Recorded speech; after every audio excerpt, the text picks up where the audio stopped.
CM Revanth Reddy చిట్చాట్లో బీఆర్ఎస్కు సవాల్ విసిరారు. మోటార్లకు మీటర్లు పెట్టినా, రైతులకు ఉచిత విద్యుత్ నిలిపివేసినా వచ్చే ఎన్నికల్లో మేము పోటీ చేయబోమని, ఒకవేళ మోటార్లకు మీటర్లు పెట్టకపోయినా ఉచిత విద్యుత్ కొనసాగించిన ఎన్నికల్లో పోటీ నుంచి బీఆర్ఎస్ తప్పుకుంటుందా అని సవాల్ చేశారు. రాజకీయ లబ్ధి కోసం కేసీఆర్ రైతుల ముసుగులో లైఫ్ లైన్ కోసం ప్రయత్నిస్తున్నారని హాట్ కామెంట్స్ చేశారు. రైతులకు 24 గంటల నాణ్యమైన ఉచిత విద్యుత్ అందించేందుకే రైతు డిస్కమ్ అని సీఎం స్పష్టం చేశారు.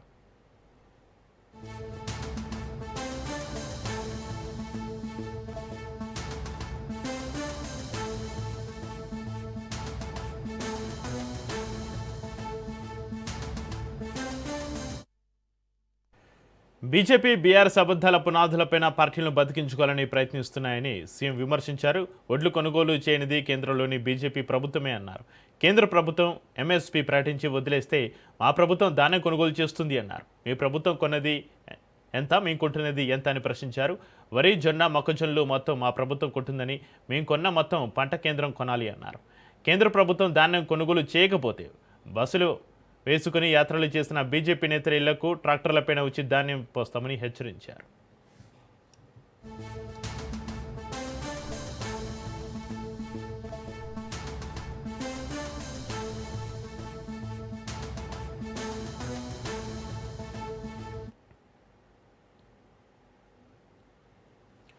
హైదరాబాద్లోని బంజారాహిల్స్లో ఇంటిగ్రేటెడ్ సబ్ రిజిస్టర్ కార్యాలయాల సముదాయం శంకుస్థాపన ఘనంగా జరిగింది. స్టాంప్స్, రిజిస్ట్రేషన్, సర్వే శాఖలు ఒకే చోట అందుబాటులోకి వచ్చేలా ఈ ఆధునిక భవన సదుపాయం రూపుదిద్దుకోనుంది. ఈ సందర్భంగా రాష్ట్ర ప్రభుత్వం పట్టణ పేదలకు ఇందిరమ్మ ఇల్లు కానుకగా ప్రకటించింది. తొలి విడతగా 1,00,000 ఇళ్ల నిర్మాణానికి ప్రణాళిక సిద్ధమైంది. ఏడాదిలోగా 1,00,000 ఇళ్ల నిర్మాణం పూర్తి చేయాలని ప్రభుత్వం లక్ష్యంగా పెట్టుకుంది.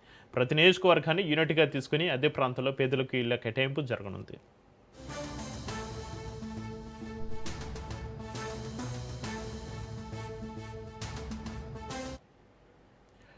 పీపుల్ ఫ్రెండ్లీ గవర్నెన్స్ దిశగా ప్రభుత్వ సేవలను ప్రజల వద్దకి తీసుకెళ్లేలా ఈ ప్రాజెక్టులు రూపుదిద్దుకుంటున్నాయని అధికారులు తెలిపారు. ఈ కార్యక్రమంలో మంత్రులు పొంగులేటి శ్రీనివాసు, పొన్నం ప్రభాకర్ ఆధ్వర్యంతో పాటుగా ఎమ్మెల్యేలు దానం నాగేందర్, నవీన్ యాదవ్, ఎమ్మెల్సీ అద్దంకి దయాకర్ పాల్గొన్నారు. ప్రైవేటు భాగస్వామ్యంతో 30,000 చదరపు అడుగుల భవనాన్ని అభివృద్ధి చేయనున్నట్టుగా తెలిపారు.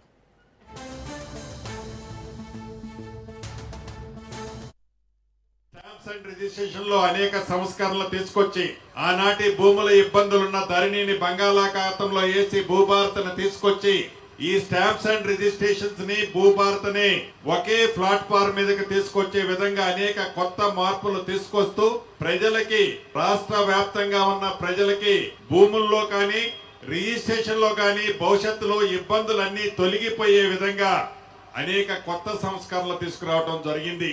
దాంట్లో భాగమే ఈనాడు ఏదైతే ఈ 3 కార్పొరేషన్ల ఔటర్ రింగ్ రోడ్డుకి ఇన్నర్ సైడ్ ఉన్న 3 కార్పొరేషన్లోని సబ్ రిజిస్ట్రార్ అన్నిటినీ కలిపి 13 సబ్ రిజిస్ట్రార్ ఆఫీసులుగా ఏర్పాటు చేసుకోవాలని ఒక ప్రణాళికను తయారు చేసుకొని ఈ ఇంటిగ్రేటెడ్ ఆఫీసుల ద్వారా ఏదైతే ప్రైవేట్ సెక్టార్ లో ఆఫీసులు ఎలా ఉంటాయో వాటిని తలతన్నే విధంగా అద్భుతంగా అన్ని వసతులతో అత్యంత అధునాతనమైన సౌకర్యాలన్నీ కల్పిస్తూ టెక్నాలజీని పర్ఫెక్ట్ గా వాడుతూ సబ్ రిజిస్ట్రార్ ఆఫీసుల్ని ఈనాడు డెవలప్మెంట్ కార్యక్రమం చేయడం జరుగుతుంది. స్టాంప్స్ అండ్ రిజిస్ట్రేషన్ లో అనేక సంస్కరణలు తీసుకొచ్చి తెలంగాణలో వేల కోట్ల రూపాయల ప్రజాధనాన్ని లూటీ చేశారనే ఆరోపణలతోటి గత 10 ఏళ్ల నుంచి జరిగిన మైనింగ్ అక్రమాలపైన సమగ్ర విచారణ జరపాలని రాష్ట్ర మంత్రివర్గ సిఐడికి ఆదేశాలు జారీ చేసింది. ఈ మేరకు అక్రమ మైనింగ్ దస్త్రాలను సిఐడికి అప్పగించి విచారణ వేగవంతం చేశారు. కరీంనగర్, ఖమ్మంలలో జరిగిన గ్రానైట్ తవ్వకాల్లో భారీగా అక్రమాలు చోటు చేసుకున్నాయని, సీనియర్ ఏజీ రాయల్టీ కింద ఖజానాకు రావాల్సిన వేల కోట్ల రూపాయల నిధులు రాలేదని కేబినెట్ నిర్ధారణకు వచ్చినట్లుగా సమాచారం. మహబూబ్ నగర్లో క్వార్జీ తవ్వకాల్లో కూడా అక్రమాలు జరిగాయని, సిరిసిల్లో భారీగా ఇసుక తవ్వకాలు జరిగినప్పటికీ ప్రభుత్వ ఖజానాకు నిధులు రాకుండా మళ్లించారని తేల్చారు.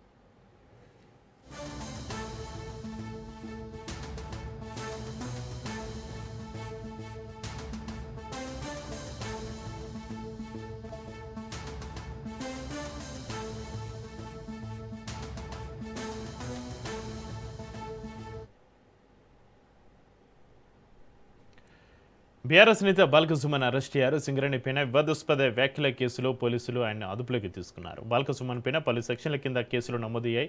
326, 351, 352, 353, 355, 361 BNS, PDPP చట్టాల కింద పోలీసులు కేసులు నమోదు చేశారు. ఈ కేసులతోటి బాల్క సుమన్కు 10 ఏళ్ల వరకు శిక్ష పడే అవకాశం ఉంది.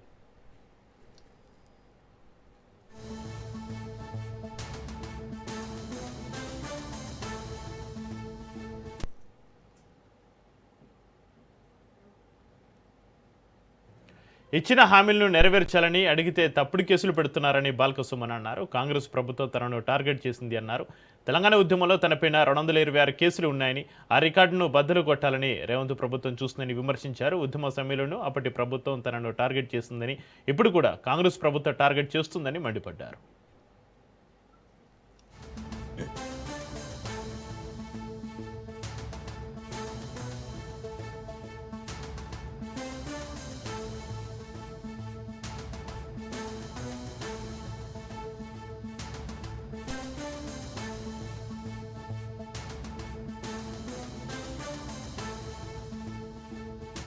పాలనలో ప్రభుత్వం ఇచ్చిన 6 గ్యారంటీల మీద కానీ 420 హామీల మీద కానీ వివిధ డిక్లరేషన్ల మీద కానీ ఎవరైతే గట్టిగా మాట్లాడుతున్నారో ప్రశ్నిస్తున్నారో వాళ్ళందరి మీద అక్రమంగా కేసులు పెట్టి జైలుకు పంపించి వేధించుడు వారికి పరిపాటిగా మారిపోయింది.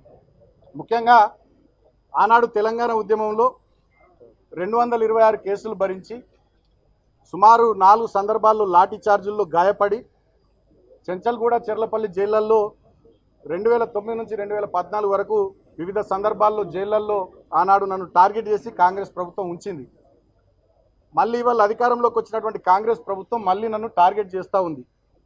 ఈ 3 సంవత్సరాల పాలనలో నా మీద 10ల సంఖ్యలో కేసులు పెట్టింది. మరి పాత రికార్డు వీళ్ళు బద్దలు కొడతారో ఏందో తెలియదు. గతంలో 226 కేసులు ఉండే నా మీద తెలంగాణ ఉద్యమంలో. ఆ రికార్డు బద్దలు కొట్టాలనుకుంటారో ఏమో ఇప్పటి కాంగ్రెస్ ప్రభుత్వం. అక్రమంగా అనేక కేసులు పెట్టి నన్ను వేధిస్తూ ఉంది. మొన్నటికి మొన్న మీరు చూస్తే క్యాతన్పల్లి మున్సిపాలిటీలో 22 వార్డుల్లో 14 వార్డులు మేము గెలుచుకుంటే కేవలం 7 వార్డులు గెలుచుకున్న కాంగ్రెస్ అన్యాయంగా క్యాతన్పల్లి మున్సిపాలిటీ చైర్మన్ స్థానాన్ని కైవసం చేసుకోవాలని కుట్ర చేసి నా మీద, నాతో పాటు మా నాయకులు 25 మంది మీద అక్రమ కేసులు పెట్టి నన్ను ఆదిలాబాద్ జైల్లో 16 రోజుల పాటు ఉంచారు.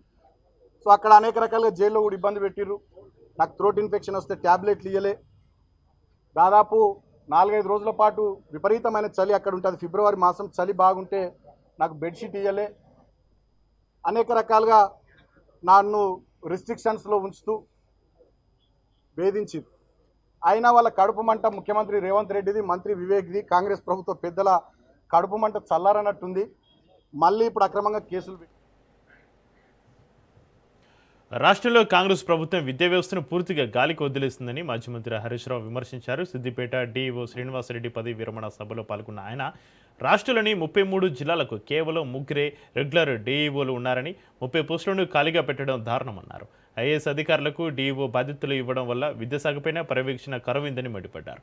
రాజకీయ కక్షతోటి మన ఊరు మన బడి పథకాన్ని ఆపేసి బడుల అభివృద్ధిని కుంటుపరిచారని ఆగ్రహం వ్యక్తం చేశారు. కావాలంటే పేరు మార్చుకోవాలి కానీ పాఠశాలల ఆధునీకరణను ఆపొద్దని హితో పలికారు. అలాగే ఉపాధ్యాయుల పెండింగ్ బిల్లులు, డిఏలు, రిటైర్మెంట్ బెనిఫిట్స్ తక్షణమే విడుదల చేయాలని హరీష్ రావు డిమాండ్ చేశారు. ఉన్న డిఈఓలు రిటైర్ అవుతున్నారు, కొత్త డిఈఓలు అయితే వస్తలేరు. రాష్ట్రంలో 33 జిల్లాలు ఉంటే ఇలా 3 రెగ్యులర్ డిఈఓలు ఉన్నారు. 30 చోట్ల డిఈఓ పోస్టులు ఖాళీగా ఉన్నాయి. బాధ కలిగేది ఏంటంటే ప్రభుత్వం జాయింట్ కలెక్టర్లను, అడిషనల్ కలెక్టర్లను డిఈఓలుగా పెడతా ఉన్నారు. అసలు విద్య మీద వాళ్ళకి ఏం అవగాహన ఉంటుంది? ఒక అడిషనల్ కలెక్టర్ జిల్లాకు వస్తాడు, ఆయనకు ఉండే అనేకమైన బాధ్యతల్లో విద్యాశాఖ ఒక బాధ్యత పెడుతున్నారు. ఏ రకంగా విద్యాశాఖను ఆయన అర్థం చేసుకోగలుగుతాడు, ఏ రకంగా ఉపాధ్యాయులతో ఆ వ్యవస్థను నడిపించగలుగుతాడు అనేది ప్రభుత్వం అర్థం చేసుకోవడం లేదు. చాలా జిల్లాల్లో జెడ్పీ సిఈఓలను, అడిషనల్ కలెక్టర్లను, ఐఏఎస్ అధికారులను డిఈఓలుగా పెట్టడం ద్వారా చాలా ఇబ్బందులు వస్తూ ఉన్నాయి.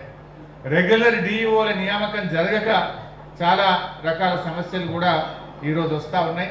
ప్రభుత్వం కూడా ఆలోచించి వెంటనే రెగ్యులర్ డిఈఓలను నియామకం చేయాలని చెప్పి కూడా నేను ఈ సందర్భంగా కోరుతా ఉన్నా. మరి అదేవిధంగా మనకు స్కావెంజర్ని ఇస్తున్నామన్నారు కానీ గత సంవత్సరం 4 నెలల డబ్బులు రాలి, ఈ సంవత్సరము 4 నెలల డబ్బులు రానటువంటి పరిస్థితి. ముఖ్యంగా ఈ బరువు అంత ఎవరి మీద పడుతుందంటే ప్రధాన ఉపాధ్యాయుల మీద, మా ఉపాధ్యాయుల మీద పడుతున్నటువంటి పరిస్థితి ఉన్నది. ముఖ్యంగా ఉపాధ్యాయులు కూడా ఎంతో కాలంగా పెండింగ్ ఏరియర్స్ విషయంలో కానీ, డిఏల విషయంలో కానీ అనేక ఇష్యూస్తో కూడా సతమతం అవుతున్న పరిస్థితి ఉన్నది. రిటైర్డ్ ఉపాధ్యాయుల పరిస్థితి అయితే ఇంకా చెప్పనక్కర్లేనటువంటి పరిస్థితి. హైదరాబాద్లో జరిగిన SC ST BC minority contractors association నిర్వహించిన ధర్నాకు బీఆర్ఎస్ వర్కింగ్ ప్రెసిడెంట్ కేటీఆర్ మద్దతు తెలిపారు. కాంగ్రెస్ ప్రభుత్వంపైన మాజీ మంత్రి కేటీఆర్ తీవ్ర ఆగ్రహం వ్యక్తం చేశారు. కాంట్రాక్టులు ఇస్తున్నది కేవలం ఇద్దరికే.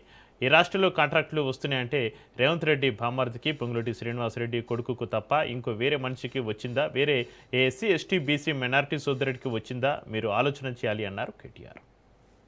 ప్రభుత్వం వచ్చిన తర్వాత మాయ మాటలు చెప్పి పచ్చి అబద్ధాలు చెప్పి డిక్లరేషన్ల పేరిట అన్ని వర్గాలను మోసం చేసి ఎస్సీ ఎస్టీ డిక్లరేషన్ అని చెప్పి చేవెళ్లలో మల్లికార్జున్ ఖార్గే లాంటి పెద్ద మనిషిని పిలిచి మొత్తం రాష్ట్రంలోని ఎస్సీ ఎస్టీ సోదరులను మోసం చేసి రాహుల్ గాంధీ స్వయంగా వచ్చి వరంగల్లో రైతు డిక్లరేషన్ అని అక్కడ మోసం చేసి సిద్దరామయ్య గారు ముఖ్యమంత్రి కర్ణాటక వారిని తీసుకొచ్చి కర్ణాటక ముఖ్యమంత్రిని కామారెడ్డిలో నిల్చోబెట్టి బీసీ డిక్లరేషన్ అని చెప్పి అక్కడ మోసం చేసి ఆ తర్వాత మైనారిటీ డిక్లరేషన్ అని చెప్పి సల్మాన్ ఖుర్షీద్ గారు కేంద్ర మాజీ మంత్రి వారిని తీసుకొచ్చి హైదరాబాద్ లో మోసం చేసి యువజన విద్యార్థి డిక్లరేషన్ అని చెప్పి ప్రియాంక గాంధీని తెచ్చి హైదరాబాద్ లో మీటింగ్ పెట్టి వారిని మోసం చేసి మొత్తం 420 హామీలు ఇచ్చి 1-2 కాదు 420 హామీలు ఇచ్చి 420 హామీలు ఇచ్చి అందులో 6 గ్యారెంటీలు అని మళ్ళీ స్పెషల్ గా చెప్పి 100 రోజుల్లో పూర్తి చేస్తామని డైలాగులు కొట్టి గద్దెనెక్కింది కాంగ్రెస్ పార్టీ.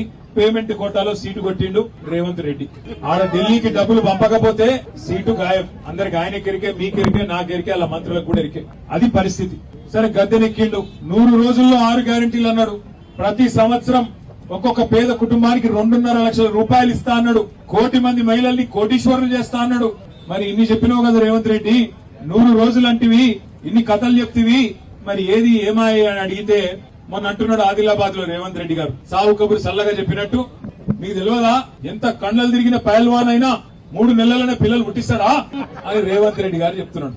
మనకు తెలియదట 3 నెలల పిల్లలు పుట్టారన్న విషయం మనకు తెలియదట. ముఖ్యమంత్రి గారు ఈ ముచ్చట మనకు చెప్పాలన్నట. నేను ఒక్కటే అడుగుతున్నా, ఇందిరా పార్క్ వేదికగా మా ఎస్సీ ఎస్టీ బీసీ మైనారిటీ కాంట్రాక్టర్ల జాక్ ఏర్పాటు చేసిన ఈ మహాధరణ వేదికగా ఒకటే అడుగుతా ఉన్నా రేవంత్ రెడ్డి గారు. మరి ఈ ప్రభుత్వం వచ్చిన తర్వాత మాయ మాటలు చెప్పి పచ్చి అబద్ధాలు చెప్పి డిక్లరేషన్ల పేరిట అన్ని వర్గాలను మోసం చేసి ఎస్సీ ఎస్టీ డిక్లరేషన్ అని చెప్పి చేవెళ్లలో మల్లికార్జున్ ఖార్గే లాంటి పెద్ద మనిషిని పిలిచి మొత్తం రాష్ట్రంలోని కరీంనగర్ జిల్లా తిమ్మాపూర్లోని శ్రీ చైతన్య ఇంజనీరింగ్ కాలేజీలో జరిగిన పార్టీ జిల్లా శిక్షణ కార్యక్రమం నిర్వహించారు. ఈ కార్యక్రమంలో బీజేపీ చీఫ్ రామచంద్రరావు పాల్గొన్నారు. ధాన్య కొనుగోళ్ల విషయంలో రాష్ట్ర ప్రభుత్వం పూర్తిగా విఫలమైందని రామచంద్రరావు విమర్శించారు. కొనుగోలు కేంద్రాలు కనీసం గోనె సంచులు కూడా సరఫరా చేయలేని దౌర్భాగ్య స్థితిలో ప్రభుత్వం ఉందని మండిపడ్డారు. మంత్రులు చెబుతున్న మాటలకు క్షేత్రస్థాయిలో జరుగుతున్న పరిణామాలకు ఎక్కడ పొంతన లేదని దుయ్యబట్టారు. మద్దతు ధర లభించక రైతులు తక్కువ ధరకే ధాన్యాన్ని అమ్ముకుంటూ నష్టపోతున్నారని ఆవేదన వ్యక్తం చేశారు. ఇప్పటికైనా ప్రభుత్వం స్పందించి యుద్ధ ప్రాతిపదికన ధాన్యం సేకరించాలని డిమాండ్ చేశారు. పంపించి బలవంతంగా రైతుల దగ్గర ఆ ధాన్యాన్ని రైస్ మిల్లర్లకు షిఫ్ట్ చేయటము, ఎంఎస్పి ధర ఉన్న తర్వాత కూడా కేంద్ర ప్రభుత్వం ఇచ్చిన తర్వాత కూడా రాష్ట్ర ప్రభుత్వం ఒక చేయబట్టి వాళ్ళ ఒక ఏదైతే రైస్ మిల్లర్స్తోని వాళ్ళకు జరిగినటువంటి ఒక ఒప్పందంతో రైతులని బలవంతంగా తక్కువ ధరకు అమ్మించేటటువంటి వాతావరణాన్ని ఈ రాష్ట్రంలో నిర్మాణం చేశారు. దురదృష్టకరం ఏంటంటే ఈ యొక్క రాష్ట్రంలో మంత్రులు కూడా ఒకరికొకరికి వారు చెప్పే మాటల్లో పొంతం లేదు. కాబట్టి భారతీయ జనతా పార్టీ ఇప్పటికీ డిమాండ్ చేస్తూ ఉన్నది, మీరు దయచేసి కొనుగోలు కేంద్రాల్లో మీరు సందర్శించి ధాన్యాలు మీరు కొనాలి. అక్కడ ట్రాన్స్పోర్ట్ లారీలు లేవు, బోరి బస్సాలు లేవు. నేను సొంతంగానే 3-4 కొనుగోలు కేంద్రాలకు వెళ్ళాను. అక్కడ రైతులు చెప్పే ఒక విషయాలు వేరే ఉన్నాయి, కానీ ప్రభుత్వం ప్రకటించే మాటలు వేరే ఉన్నాయి. కాబట్టి వాస్తవాన్ని గ్రహించండి, వాస్తవాన్ని మాట్లాడండి, రైతుల్ని ఆదుకోండి అని చెప్పేసి కూడా భారతీయ జనతా పార్టీ మేము ధాన్యం కొనుగోళ్ల విషయంలో రాష్ట్ర ప్రభుత్వ నిర్లక్ష్య వైఖరిపైన కేంద్ర మంత్రి కిషన్ రెడ్డి తీవ్రస్థాయి విరుచుపడ్డారు. మార్పు పేరుతోటి దొంగ మాటలు చెప్పి అధికారంలోకి వచ్చిన కాంగ్రెస్ ప్రభుత్వం రైతుల బ్రతుకులను మాత్రం మార్చలేకపోయిందని విమర్శించారు. ప్రస్తుత తెలంగాణలో ప్రభుత్వం దళారుల మధ్య నలిగిపోతూ రైతాంగం తీవ్ర ఇబ్బందులు పడుతుందని ఆవేదన వ్యక్తం చేశారు. బీజేపీ నేతలు యాత్రలు చేసే వరకు కదలని ఈ ప్రభుత్వంలో తమ ఎంపీలు ఎమ్మెల్యేలు ఎమ్మెల్సీల పర్యటనల తర్వాతే కాస్త చలనం వచ్చిందని ఎద్దేవా చేశారు. తెలంగాణలో 53 లక్షల మెట్రిక్ టన్నుల ధాన్యం కొనడానికి కేంద్ర ప్రభుత్వం అంగీకరించినప్పటికీ రాష్ట్ర ప్రభుత్వం ఆ కోటను కూడా పూర్తిగా కొనుగోలు చేయలేకపోయిందని కిషన్ రెడ్డి మండిపడ్డారు. సన్నబియ్యం కొనుగోలు చేస్తూ దొడ్డు బియ్యం సేకరణను గాలికి వదిలేశారని దుజ్జమెత్తారు. ప్రభుత్వము రైతాంగం పట్ల అవలంబిస్తున్నటువంటి విధానం మారలేదు. అనేక రకాల హామీ ఇచ్చి అధికారంలోకి వచ్చినటువంటి కాంగ్రెస్ పార్టీ తెలంగాణ రైతాంగం పట్ల ఎంత నిర్లక్ష్యంగా, ఎంత నిస్సిగ్గుగా వ్యవహరిస్తుందో ఈరోజు ధాన్యం ప్రొక్యూర్మెంటు ఈ ప్రభుత్వ పనితీరుకు, రైతాంగం పట్ల వాళ్ళకున్నటువంటి చిత్తశుద్ధికి అర్థమవుతా ఉంది, అద్దం పడతా ఉంది. దేశంలో ఎక్కడ లేని విధంగా తెలంగాణ ప్రభుత్వము రైస్ మిల్లర్లు, అధికారులు, దళారీల మధ్యలో తెలంగాణ రైతులు విలవిలలాడుతూ ఉన్నారు. అంగట్లో అన్నీ ఉన్నప్పటికీ అల్లుని నోట్లో శనన్నట్టుగా ఈరోజు ప్రభుత్వం యొక్క చేతగానితనం కారణంగా, ప్రభుత్వానికి సమగ్రమైనటువంటి కార్యాచరణ ప్రణాళిక లేని కారణంగా రైతుల పంట చేతికొచ్చిన తర్వాత వానదేవుడు ఆగ్రహానికి గురవుతూ ఉన్నారు. భారతీయ జనతా పార్టీ పార్లమెంట్ సభ్యులు, భారతీయ జనతా పార్టీ శాసనసభ్యులు యాత్ర చేసేంత వరకు ఈ ప్రభుత్వం నిమ్మకు నీరెత్తినట్లు కూర్చున్నది. మంత్రుల ఛాంబర్లో, ఏసీ రూమ్లలో కూర్చున్నారే తప్ప ప్రభుత్వం నుంచి ఎక్కడ వేసిన గొంగడి అన్నట్లుగానే ధాన్యం సేకరణలో నిర్లక్ష్యం వహించింది. మా పార్టీ గౌరవ పార్లమెంట్ సభ్యులు, శాసనసభ్యులు తిరుగుతున్నప్పుడు అప్పుడు ఈ ప్రభుత్వానికి చలనం వచ్చింది తప్ప అంతకుముందు ప్రకటనకు మాత్రమే పరిమితమైంది. గత 15-20 రోజులుగా చూస్తూ ఉన్నాను. రాష్ట్ర ముఖ్యమంత్రి గారు మాట్లాడతారు, రాష్ట్ర మంత్రులు మాట్లాడుతూ ఉన్నారు, కేంద్ర ప్రభుత్వం తీసుకోవడం లేదని. ఏ రోజు కూడా కేంద్ర ప్రభుత్వము ధాన్యం సేకరణ కేంద్రాల్లో ఉండదు. ధాన్యం సేకరించేటువంటి పని, బాధ్యత, వ్యవస్థ అది రాష్ట్ర ప్రభుత్వ పరిధిలో అంశం. సీఎం క్యాంపు కార్యాలయంలో సీఎం చంద్రబాబు నాయుడు అధ్యక్షతన సిఆర్టీ అథారిటీ సమావేశం జరిగింది. ఈ సమావేశంలో రాజధాని అమరావతిలో కొనసాగుతున్న నిర్మాణ పనుల పురోగతి, అలాగే భవిష్యత్తు అభివృద్ధి ప్రతిపాదనలపైన సమగ్రంగా చర్చించారు. మంత్రి పి నారాయణ, ప్రభుత్వ ప్రధాన కార్యదర్శి సాయి ప్రసాద్, పురపాలక శాఖ ముఖ్య కార్యదర్శి సురేష్ కుమార్తో పాటుగా ఏడీసీ అధికారులు, సిఆర్టీఏ ఉన్నతాధికారులు ఈ సమావేశానికి హాజరయ్యారు. అమరావతి మౌలిక సదుపాయాల అభివృద్ధి వేగవంతం చేయడం, పెండింగ్ ప్రాజెక్టులపైన తక్షణ చర్యలు తీసుకోవడం, అలాగే కొత్త మాస్టర్ ప్లాన్ ప్రతిపాదనలపైన కూడా సమావేశంలో కీలకంగా చర్చ జరిగినట్లుగా సమాచారం. రాజధాని అభివృద్ధిని మరింత వేగవంతం చేసే దిశగా ఈ ఉన్నత స్థాయి సమీక్ష సమావేశం జరిగినట్లుగా అధికారులు తెలిపారు.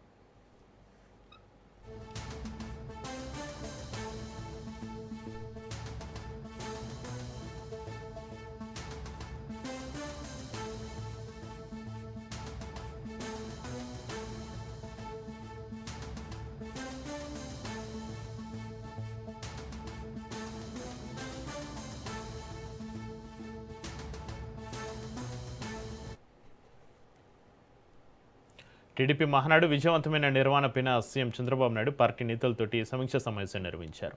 అమరావతిలోని కేంద్ర కార్యాలయం నుంచి వీడియో కాన్ఫరెన్స్ ద్వారా జనరల్ సెక్రటరీలు, జోనల్ ఇన్ఛార్జీలు, ముఖ్య నేతలతోటి చంద్రబాబు సమావేశమయ్యారు. తొలిసారిగా హైబ్రిడ్ విధానంలో నిర్వహించిన మహానాడు గ్రాండ్ సక్సెస్ అయిందని పేర్కొన్నారు. కార్యక్రమాన్ని విజయవంతం చేసిన నాయకులు, కార్యకర్తలకు అభినందనలు తెలిపారు. ఈసారి ఆంధ్రప్రదేశ్తో పాటుగా తెలంగాణలోనూ మహానాడు ఉత్సాహంగా జరిగిందని నేతలు వివరించారు. అయితే మహానాడు వేదికగా తెలంగాణపై చేసిన వ్యాఖ్యల విషయంలో సీనియర్ నేత బక్కని నరసింహన్ను చంద్రబాబు నాయుడు తప్పుబట్టారు. చారిత్రక నేపథ్యం ఉన్న ప్రాంతాల గురించి మాట్లాడేటప్పుడు జాగ్రత్తగా ఉండాలని సూచించారు.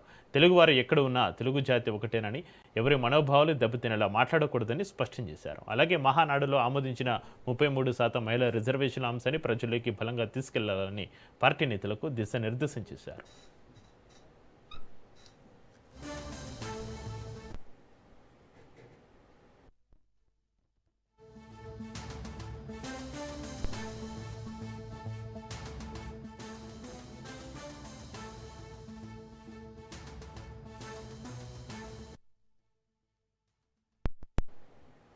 AP deputy CM Pawan Kalyan Palnadu జిల్లా ఎడ్లపాడు మండలంలోని జిందల్ వెస్ట్ ఎనర్జీ ప్లాంట్ను సందర్శించారు. ఈ ప్లాంట్లో చెత్తను విద్యుత్తుగా మార్చే సాంకేతిక ప్రక్రియను ఆయన క్షేత్రస్థాయిలో పరిశీలించారు. అనంతరం కంట్రోల్ రూమ్లో అధికారులతోటి ప్రత్యేక సమీక్ష సమావేశం నిర్వహించారు. గతంలో పోలీసులు స్వాధీనం చేసుకున్న గంజాయిని బహిరంగంగా తగలబెట్టేవారిని, కానీ ఇప్పుడు పర్యావరణానికి ఎలాంటి హాని కలగకుండా కోర్టు ఆదేశాల ప్రకారం పొల్యూషన్ కంట్రోల్ బోర్డు సమక్షంలో ఈ జిందల్ ప్లాంట్లోనే సైంటిఫిక్ పద్ధతిలో ధ్వంసం చేస్తున్నామని వివరించారు. ఇదే పద్ధతిలో ఇప్పటివరకు దాదాపు 40 టన్నుల నిషేధిత సిగరెట్లను కూడా ఇక్కడ కాల్చివేసినట్లుగా అధికారులు డిప్యూటీ సీఎంకు తెలిపారు. రాష్ట్రంలో పేరుకుపోయిన వ్యర్థాల ప్రాసెసింగ్ విధానం, పర్యావరణ పరిరక్షణ చర్యలతో పాటుగా భవిష్యత్తులో ఏర్పాటు చేయబోయే మరిన్ని ప్లాంట్ల ప్రగతిపైన ఈ సందర్భంగా పవన్ కళ్యాణ్ అధికారులను అడిగి తెలుసుకున్నారు.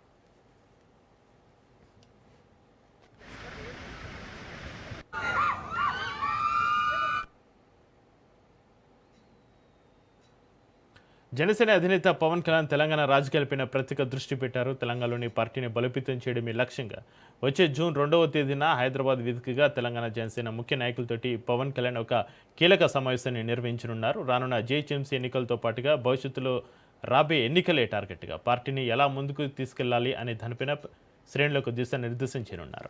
గత కొన్ని రోజులుగా తెలంగాణలో ప్రొఫెసర్ నాగేశ్వరరావు వర్సెస్ పవన్ కళ్యాణ్ వివాదం తీవ్ర రూపం దాల్చింది. అయితే పవన్ కళ్యాణ్ను తెలంగాణలో అడుగు పెట్టనివ్వబోమని, తన పర్యటనను అడ్డుకుంటామని ప్రొఫెసర్ నాగేశ్వరరావు వర్గీయులు హెచ్చరిస్తున్నారు.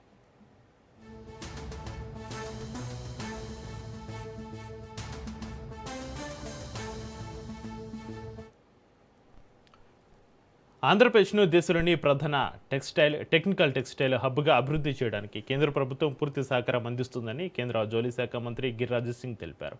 విశాఖ పర్యటనలో భాగంగా అనకాపల్లి జిల్లా అచ్యుతాపురంలోని బ్రాండిక్స్ కర్మాగారాన్ని సందర్శించిన ఆయన జౌళి రంగ ప్రాధాన్యపైన కీలక వ్యాఖ్యలు చేశారు. వ్యవసాయం తర్వాత దేశంలో అత్యధిక ఉపాధి కల్పిస్తున్న రంగం టెక్స్టైల్ గార్మెంట్ పరిశ్రమేనని మంత్రి గిరిరాజ్ సింగ్ పేర్కొన్నారు. జౌళి పరిశ్రమలో కేవలం 1 కోటి పెట్టుబడి పెడితే దాదాపు 50 మందికి ఉపాధి కల్పించే అవకాశం ఉంటుందని తెలిపారు.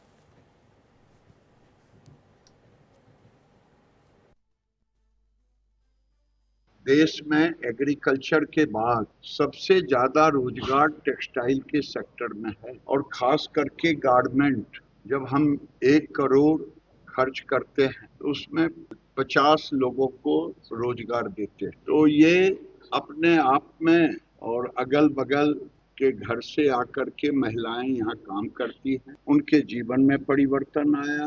और ये बैंडिक्स जब से आया तब से ऐसा लोगों ने मुझे बताया कि वीमेन एम्पावरमेंट, महिलाओं का सशक्तिकरण हुआ। और देश के प्रधानमंत्री नरेंद्र मोदी और यहाँ के मुख्यमंत्री भाई चंद्रबाबू नायडू गारू दोनों का लक्ष्य है, अगर हमारे घर की बेटी बहन वीमेन एम्पावरमेंट हो गया तो पूरा परिवार एम्पावरमेंट। కు తెరదించుతూ కర్ణాటక కాంగ్రెస్ శాసనసభ పక్ష నేతగా పిసిసి అధ్యక్షుడు డికే శివకుమార్ ఏకగ్రీవంగా ఎన్నికయ్యారు. బెంగళూరులో జరిగిన సిఎల్పి సమావేశంలో మాజీ ముఖ్యమంత్రి సిద్ధరామయ్య స్వయంగా డికే శివకుమార్ పేరును సిఎల్పి నేతగా ప్రతిపాదించారు. సిద్ధరామయ్య చేసిన ఈ ప్రతిపాదనను సీనియర్ నేత జె పరమేశ్వర్ బలపరిచారు. కాంగ్రెస్ శాసనసభ పక్ష నాయకుడిగా డికే శివకుమార్ పేరును కాంగ్రెస్ హైకమాండ్ సూచించిందని కేసీ వేణుగోపాల్ తెలిపారు. డికే శివకుమార్ను శాసనసభ పక్ష నాయకుడిగా ఏకగ్రీవంగా ఎన్నుకుంది అన్నారు. సిద్ధరామయ్య నాయకత్వాన్ని పార్టీ అభినందిస్తుందని వేణుగోపాల్ నొక్కి చెప్పారు. ఇక ముఖ్యమంత్రిగా ఆయన చేసిన సేవలను గుర్తిస్తూ సిఎల్పి ఏకగ్రీవంగా ఒక తీర్మానాన్ని ఆమోదించింది అన్నారు. జూన్ 3న ఆయన కర్ణాటక నూతన ముఖ్యమంత్రిగా ప్రమాణ స్వీకారం చేయనున్నట్లుగా తెలిపారు.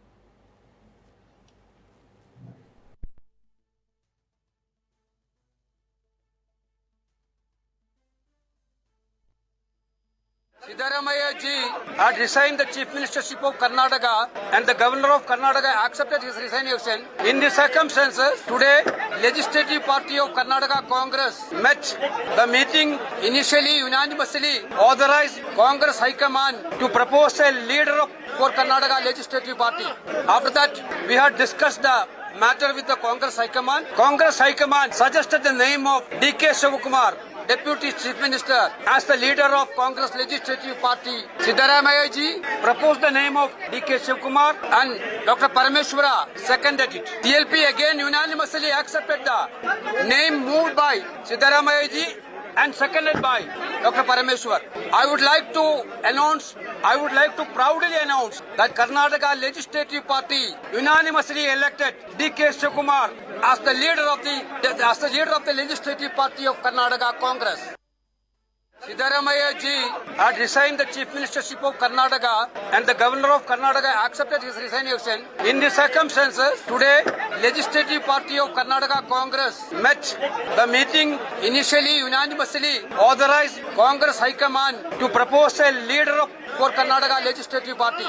After that, we had discussed the matter with the Congress High Command. Congress High Command suggested the name of D.K. Shivakumar, Deputy Chief Minister, as the leader of